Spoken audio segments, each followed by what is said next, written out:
Yeah, I know y'all are expecting Jigsaw. It's coming.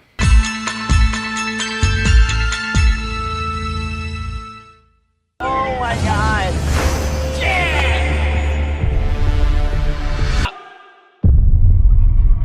What did you do? What did you do? Super Dark Times is directed by Kevin Phillips. It stars Owen Campbell, Charlie Tahan, and Elizabeth Cappuccino. And it tells the story of two best friends in the mid-90s who are pushed to their emotional limits when a tragedy happens and they're forced to hide a body. That's all I'm gonna say. This is a movie that I was really looking forward to. I had seen the trailer a while back. I knew it was in the festival circuits for a while, and it finally came to VOD.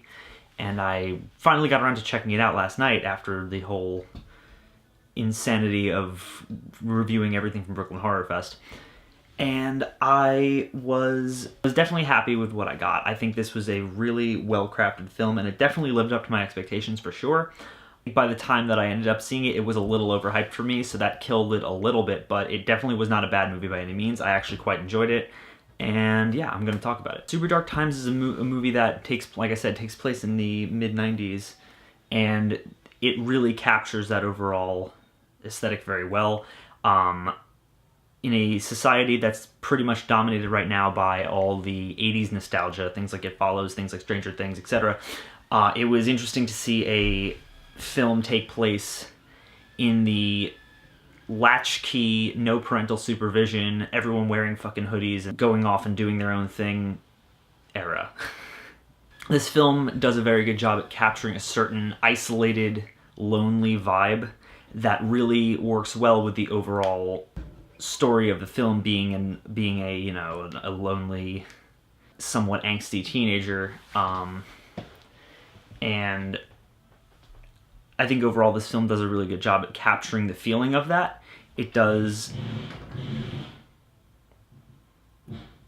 They're renovating downstairs. Given that this film is centered on two teenage boys who are, for the most part, social outcasts, it does a good job at putting you as the viewer in the feeling of being, you know, a lonely social outcast. There's a lot of these really stark, empty suburban fields and wide shots of towns and very wide shots of two kids just riding their bikes down a street, and it really gives a distinct feeling to this movie that you don't see a lot. And I think a good comparison would be, it's the bleak, isolated feelings of Stand By Me meets the social outcast edginess of Donnie Darko, and I think that really, those two shouldn't work together, but they surprisingly do, and this movie does a really good job at blending those two tones very well. Kevin Phillips does a really good job at crafting just an overall very cerebral, eerie film that just has this overall grittiness and this suburban gothic nightmare-ish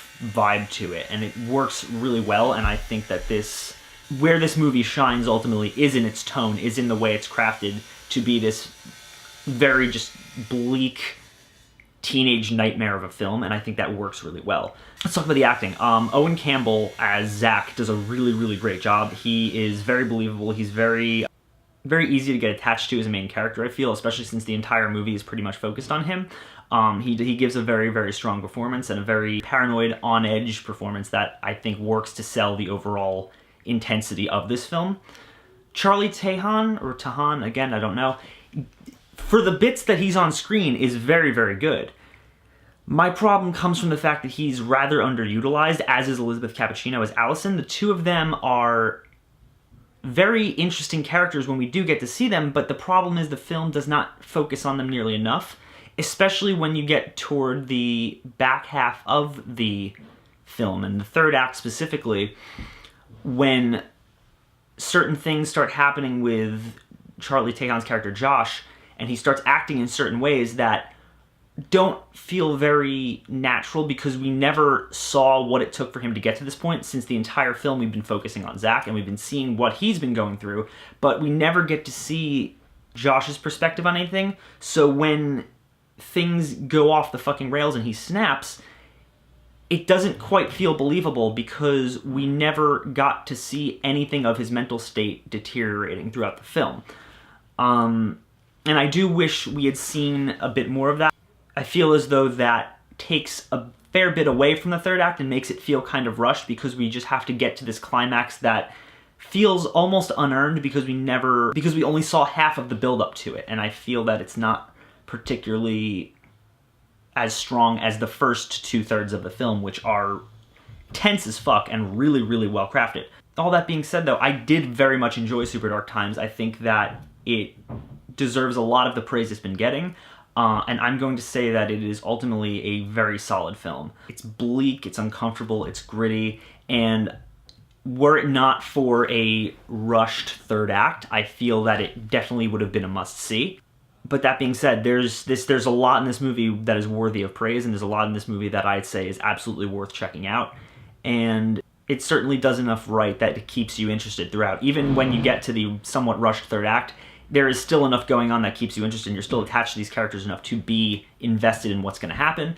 And I appreciate that a lot. I think that this movie does a lot really right, and I say it's worth checking out. As always, guys, thank you so much for watching. I swear Jigsaw's coming up soon. Don't worry. You can click down there and like and comment and subscribe, and I'll be back to talk to y'all real soon. Thanks.